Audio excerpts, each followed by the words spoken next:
सो hey guys, कैसे हो आप सभी लोग। Welcome back to my channel AG and I am Manga. तो गाइस, आज मैं एक्सप्लेन करने जा रहा हूँ बुक ऑफ एस्पर के एपिसोड नंबर 340 को। तो इसीलिए पहले ही वीडियो को लाइक शेयर कमेंट सब कुछ कर डालिए। और अगर आप लोगों ने अब तक इसके पिछले एपिसोड को नहीं देखा है तो मैंने इस वीडियो का लिंक नीचे डिस्क्रिप्शन में दे दिया है, आप लोग पहले जाकर उस वीडियो को देख लीजिए। और जिन लोगों ने देख लिया, आज शुरू करते हैं उनके लिए आज का ये वाला एपिसोड। तो अब इस एपिसोड की स्टार्टिंग में जब ग्रैंड मदर काफी ज्यादा इंजर्ड हो जाती हैं, तब वहाँ पे उनकी 3 हाई वेनरेबल्स उन्हें बचाने के लिए आ जाती हैं। लेकिन तभी उनके सामने हांगफू फेंगली, जो कि एक peak red in stage expert हैं, वो आकर के खड़े हो जाते हैं और उन लोगों को पहले अपने ऊपर 3 हमले करने का मौका देते हैं। तो ये सुन वो तीनों हाई एल्डर्स भी रेडी हो जाती हैं और हांगफू फेंगली से कहती हैं कि तुम्हारी प्रशंसा की कैसी परवाह है और ये लो हमारे इस अटैक को झेलो। न कह करके वो तीनों हाई एल्डर्स अपनी पावर्स को कंबाइन करके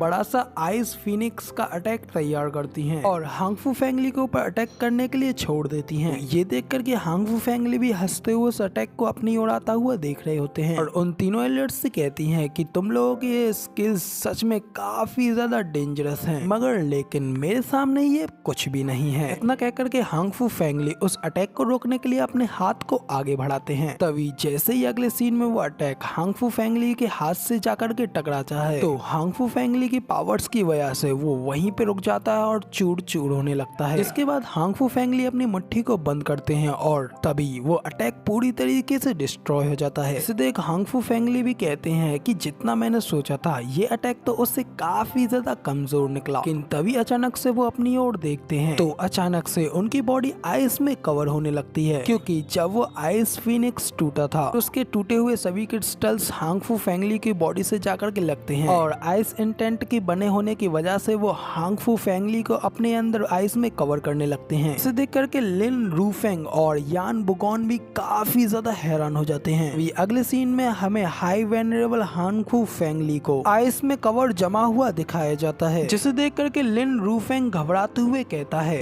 यहाँ तक कि हांगफू फेंगली जैसे पीक रेडिएंट स्टेज एक्सपर्ट वो भी इन तीनों के कंबाइन अटैक के हाथों मारे गए। तो मुझे लगता है कि अब अगर हम लोग भी यहाँ से जल्द नहीं भागे तो शायद हमारा हाल भी कुछ ऐसा ही होने वाला है। तो एक तरफ जब लिन रूफेंग ये सब सोच रहा होता है, दूसरी ओर हांगफू फेंगली की ओर दिखाया जाता है उनके ऊपर लगी हुई आइस धीरे धीरे करके चटकने लगती है। फिर जब वो अपनी पावर्स को फुल्ली अनलेस करते हैं, वो आइस से बनी चट्टान भी पूरी तरीके से डिस्ट्रॉय हो जाती है और हांगफू फेंगली आजाद हो जाते हैं। जो देख लिन रूफेन और यान बुगोंग काफी ज्यादा खुश हो जाते हैं और कहते हैं, ये है हमारे हाई वेनरेबल की ब्रेथ की पावर। दूसरी ओर हांगफू फेंगली भी उन तीनों एल्डर्स से कहते हैं कि आखिर कौन जानता था कि तुम लोगों का इस तरीके का हमला भी इतना ज्यादा स्ट्रॉन्गर होगा। सच में ये अटैक कितना ज्यादा अमेजिंग था। अगर ऐसा नहीं है कि हालांकि मुझ जैसे इतने स्ट्रॉन्गर आदमी का इस अटैक से कुछ भी हो पाएगा। इतना कहकर के हांगफू फेंगली जब हंसते हुए उन लोगों की ओर आगे बढ़ने लगते हैं, तभी अचानक से उनके पैर फिर से आइस में कवर होने लगते हैं, जिसे देख करके हांगफू फेंगली भी थोड़ा हैरान होते हुए कहते हैं कि ये क्या, ये कोल्ड इंटेंट तो मुझे फिर से हराने की कोशिश कर रहा है। लगा करके जब वो अपने चारों ओर देखते हैं तो वो पूरी तरीके से कोल्ड इंटेंट के ऑरा से घिरे होते हैं। तभी ऊपर आसमान में जाकर के वो तीनों एल्डर्स हांगफू फेंगली से कहती हैं कि हांगफू फेंगली, हम लोग ये अच्छी तरीके से जानते हैं कि हमारे ये अटैक भी तुम्हारे ऊपर कुछ भी काम नहीं करेगा, इसलिए हम लोगों ने तुम्हारे लिए एक छोटी सी चीज और प्रिपेयर करी है। कह करके वो तीनों एल्डर्स अपने अपने हाथों को आगे बढ़ा करके उससे एक साइन बना करके हांगफू फेंगली के ऊपर अपना एक special combine attack arc heaven fingers से अटैक करते हैं। इसमें कि उन तीनों के हाथों में से एक आइस अटैक बड़ी तेजी से कंबाइन होते हुए सीधा हांगफू फेंगली के चेस्ट पे जाकर के लगता है, जिस वजह से हांगफू फेंगली भी थोड़ा जख्मी हो जाता है। तभी वो तीनों एल्डर्स हांगफू फेंगली से कहती हैं, हांगफू फेंगली, क्या तुमने हम तीनों के इस कंबाइन अटैक के बारे में कुछ भी सोचा था, या फिर क्या तब से सभी लोगों ने तुम्हें धोखा दिया और हमें इस तरीके से तुम्हें बुली करने में इतनी ज्यादा मदद की? क्योंकि सच में अगर ऐसा हुआ है तो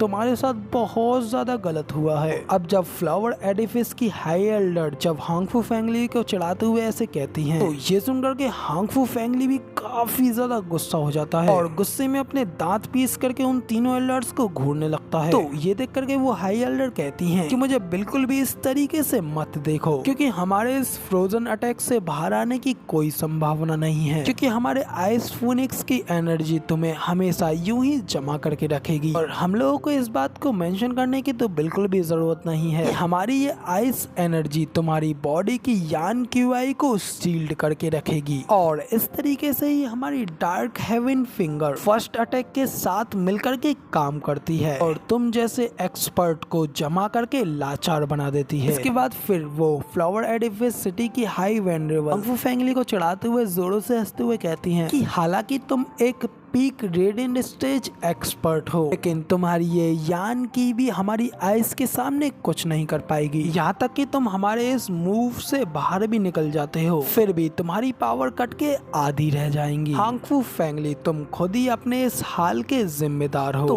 उस हाई वेनरेबल के इतना कहने के बाद हमें हांगफू फैंगली की ओर दिखाया जाता है, क्योंकि वहीं पे बैठा हंसते हुए अपनी पावर्स को और भी ज्यादा अनलिस्ट करते हुए कहता है कि प्लीज अब तुम लोग मुझे इतनी जल्दी जज तो मत करो। इतना कहकर के हांगफू फैंगली वहाँ पे अपनी पावर्स को रिलीज करते हुए एक जोरदार चीख मारता है और उन तीनों से कहता है कि तुम्हारी ये पार्लर ट्रिक्स मेरा कोई मैच नहीं कर पाएंगी। इतना कहते ही हांगफू फैंगली अपने ऑरा को चारों ओर रिलीज करता है। इस वजह से हांगफू फैंगली के शरीर के अंदर से गोल्डन कलर की इलेक्ट्रिसिटी बाहर निकलती है। वहाँ पे उसके सामने खड़ी तीनों हाई एल्डर्स के ऊपर जाकर के लगती है और वो तीनों एल्डर्स हांगफू फैंगली के इस पावरफुल इंटेंट के सामने बिल्कुल भी नहीं टिक पाती हैं और जख्मी होकर के पीछे की ओर गिरने लगती हैं। इसके बाद हमें हांगफू फैंगली को दिखाया जाता है जो कि अपने ऊपर से पूरी तरीके से आइस इंटेंट को हटा चुका होता है और फिर वो अपनी पावर्स को रिलीज करते हुए उन तीनों एल्डर्स की ओर आगे बढ़ते हुए उनसे कहता है, imperial tyrant body art cultivation method बाकी के सभी 7 हाउसेस में सबसे ज्यादा स्ट्रॉन्गर है और कोई भी इस आर्ट को रोकने में कामयाब नहीं हो सकता है। इतना कहकर के हांगफू फैंगली आसमान में उन लोगों के ऊपर जाकर के खड़ा हो जाता है। ऊपर से उन लोगों से कहता है कि तो फिर ठीक है, अब यहाँ पे तुम लोगों का दूसरा मूव भी कंप्लीट हो चुका है। अब इधर हांगफू फैंगली की ये बात सुनने के बाद तीनों एल्डर्स काफी घायल होने के बावजूद भी खड़े होने की कोशिश करती हैं। फिर उन लोगों की बड़ी सिस्टर उन दोनों से कहती है कि बहनों, अब हमारे पास एक और आखिरी चांस है, आप लोगों ने इसके बारे में पूरी तरीके से ढंग से सोच लिया है ना? तो उनकी दूसरी सिस्टर कहती है कि सिस्टर, अब इसके बारे में आगे क्या ही सोचना, तीनों लोग अपनी पीक स्किल्स के साथ भी इसका कुछ नहीं बिगाड़ पाए, तो फिर अब हमारे पास उस चीज को यूज करने के अलावा कोई और चांस नहीं रह गया है। तो फिर इतना कहने के बाद वो तीनों एल्डर्स ऊपर आसमान में हांगफू फैंगली की ओर देखती हैं और कहती हैं कि तो फिर ठीक है, चलो चल करके ये करते हैं। कहने के बाद उन एल्डर्स की बड़ी सिस्टर वो फैंगली से चिल्लाते हुए कहती है कि हांगफू फैंगली, अब जब तुमने ये खुद कहा है तो अपने शब्दों पर टिके रहना। तुमने हमसे 3 फ्री मूव्स करने के लिए कहा था, उसमें से हमारे 2 मूव्स तो ऑलरेडी हो चुके हैं, अब ये हमारा तीसरा मूव होने वाला है। ये सुन हांगफू फैंगली भी हंसते हुए कहता है कि हाँ ऑफ कोर्स, मैंने ही तो तुमसे ये कहा था, तो फिर अब जल्दी से आ जाओ। तो हांगफू फैंगली की ये बात सुनने के बाद वो तीनों एल्डर्स एक दूसरे का हाथ पकड़ती हैं और कहती हैं कि अब हमारे पास देने के लिए कुछ भी नहीं रह गया है, सिर्फ और सिर्फ अब हम अपने हाउस को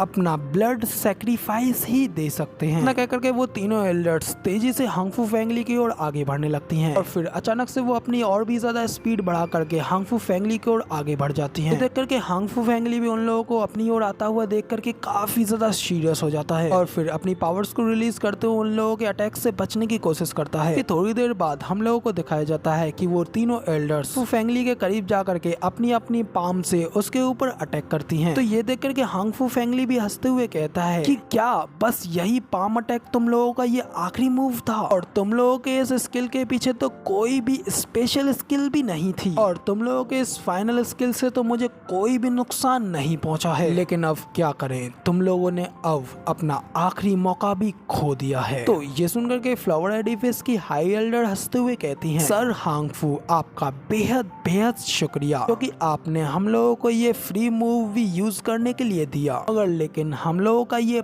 पाम अटैक तो सिर्फ और सिर्फ हमारा आधा ही अटैक था। इतना कहकर के वो तीनों एल्डर्स अपने आप को सेल्फ डिस्ट्रॉय करने के लिए अपनी अपनी उंगलियां आगे बढ़ाती हैं, जिसे देख करके हांगफू फेंगली की भी फट करके चार हो जाती है और वो कहता है कि आखिर तुम लोग ये सब क्या कर रही हो, क्या तुम लोग अपने आप को डिस्ट्रॉय करने की कोशिश कर रही हो। तो वो हाई अलर्ट भी अपने आप को सेल्फ डिस्ट्रैक्ट करते हुए कहती है कि हाँ बिल्कुल यही है हमारा लास्ट और फाइनल मूव, बुरी तरीके से बेइज्जत होने से अच्छा तो हमारी ये मौत का ही आखिरी मूव है। न कह करके वो तीनों एल्डर्स हांगफू फेंगली के साथ अपने आप को डिस्ट्रॉय कर देती हैं। इस वजह से वहाँ पे एक जोरदार बहुत बड़ा धमाका होता है। इसी जोरदार धमाके के साथ हमारा ये वाला एपिसोड कंप्लीट हो जाता है। तो अब आप लोगों को कल देखने को मिलेगा क्या हांगफू फेंगली उन तीनों एल्डर्स के इस आखिरी अटैक के बाद बच पाएगा या मारा जाएगा। क्या जू फेंग एडिफिस लॉर्ड सिटी को बचाने के लिए आएगा या नहीं आएगा। फिलहाल इन सब सवालों के जवाब तो आप लोगों को अगले आने वाले एपिसोड्स में ही देखने को मिलेंगे। अभी के लिए वीडियो पसंद आई हो तो यार एक लाइक कर देना और चैनल पे नए हो तो चैनल को सब्सक्राइब जरूर से कर देना।